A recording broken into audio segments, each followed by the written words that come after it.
لسه مدي لحضرتك. احنا النهارده قررنا نذبح خروفين وان شاء الله يطلعوا كلهم لله. كل سنه وانت طيبه يا امي. اتفضل يا باشا. كل سنه وانت طيب. تعالى. كل سنه وانت طيب. كل سنه وانت طيب. يلا.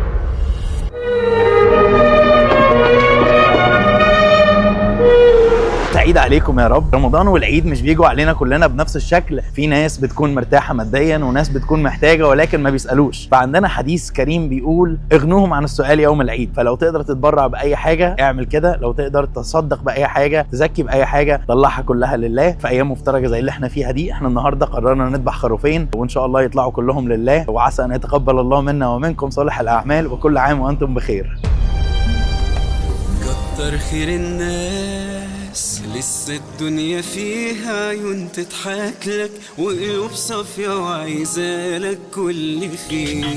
انت فاعل خير، اقل شيء في ايديك يبان لك صغير، بيكون له في قلب الناس تأثير كبير. كتر خير الناس لسه الدنيا فيها عيون تضحك لك وقلوب صافية وعايزالك كل خير.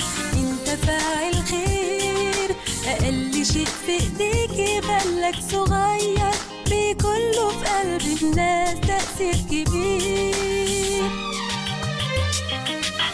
مد ايديك معايا، مفيش مقدرش مفيش كفاية، فكرة صغيرة بتتغير حاجات كتير. شجع غيرك هيكتر خيرك، يملى الدنيا نور ويجيلك، واللي النهاردة قدمته راجع بكرة ليه. ما تعودناش في الخير نفاصل ولا بنساعد باللي فاضل، ما بنبخلش بأغلى شيء نقدر عليه.